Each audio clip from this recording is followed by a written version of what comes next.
condamnations qui ont été prononcées suite à Elf. Par exemple, M. Taralous, sauf erreur, a pris 7 ans de prison ferme, 2 millions d'euros d'amende. Bon, sans même parler du fait qu'il ne les a pas payés et qu'il n'a pas purgé sa peine de prison. Vous me corrigez, mais 7 ans, c'est à peu près ce que prend un truand pour faire un braquage dans un cinéma le samedi soir. Et actuellement, il y a des gens qui sont en préventive pendant plusieurs mois, simplement pour avoir hébergé quelqu'un qui, dans un moment de colère, a essayé de mettre le feu à une voiture. Et tout ça, en comparaison à quelqu'un qui a organisé et pensé un système de pillage pour posséder des peuples entiers. Est-ce que dans la justice, il n'y a pas un problème d'échelle dans les condamnations prononcées? Vous savez, on ne va pas d'une situation d'impunité totale à une situation de sévérité totale en une seule affaire. Donc, la Cour d'appel avait aggravé la sanction. Elle n'était que de 5 ans en première instance et c'est sur 10 ans encourus. Donc, pour de la délinquance économique, 7 ans en France, c'est très sévère.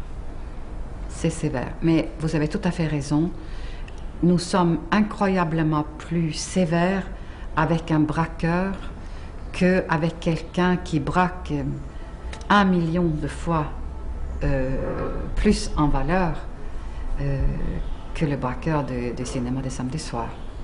Oui, alors ce qui est nouveau et ce qui a un peu d'espoir, c'est qu'un certain nombre de pays en voie de développement ont compris que pour lutter contre les kleptocrates qui les dirigent, il faut avoir des services d'enquête, il faut avoir des autorités de poursuite qui sont indépendants, qui sont compétents et qui peuvent travailler, et ils doivent être assistés par une unité de lutte contre le blanchiment.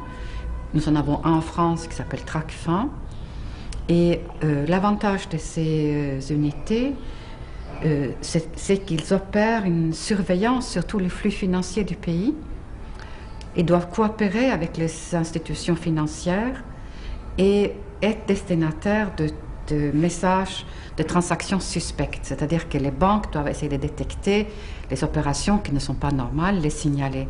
Et à partir de là, on peut détecter la corruption. Et une transaction suspecte n'est pas simplement des mouvements sur des comptes.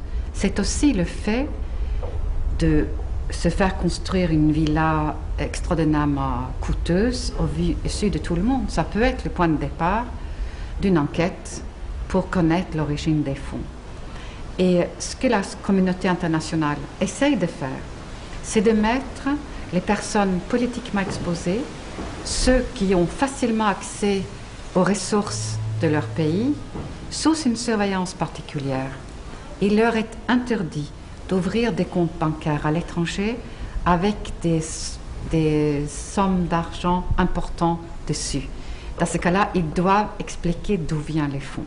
Ça, c'est dans le monde idéal. Les règles existent. Et la Convention de l'ONU contre la corruption prévoit une coopération entre les différents pays pour ramener les actifs volés dans les pays d'origine. Ce qui veut dire que la France a une responsabilité particulière en ce qui concerne les actifs tout à fait visibles des chefs d'État que nous avons soutenus dans ces pays et qui ont pillé leur pays. Moi, je pense qu'un jour, la France serait tenue pour responsable de ne pas les avoir restitués alors qu'ils étaient là au vu et à su de tout le monde. Il y a des pays dans lesquels ça c'est très difficile parce que le président dirige tout, contrôle tout.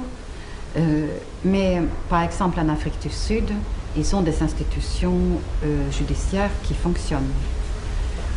La Tanzanie construit également des services d'enquête et des services de poursuite qui commencent à fonctionner. La Zambie a emporté un succès récemment contre son ancien président, M. Chiluba. Donc il y a des signes encourageants. Dans votre livre, vous parlez de Omar Bongo et du Gabon. Vous pouvez nous raconter qui c'est un peu? Oui, Omar Bongo est un sous-officier. Il a été repéré en France lorsqu'il faisait son service militaire.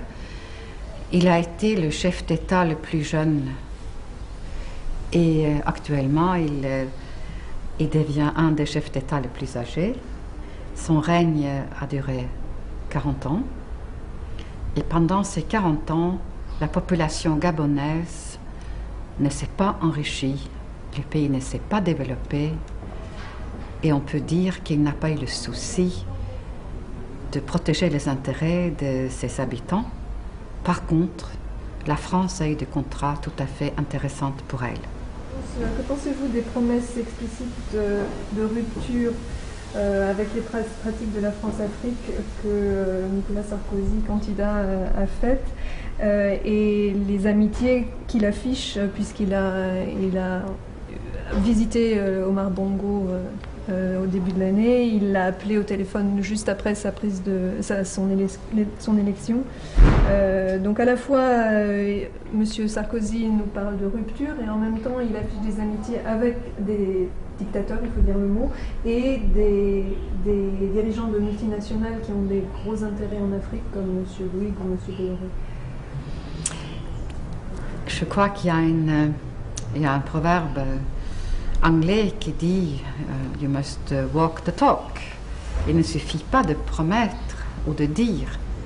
La rhétorique est très importante pour gagner les élections.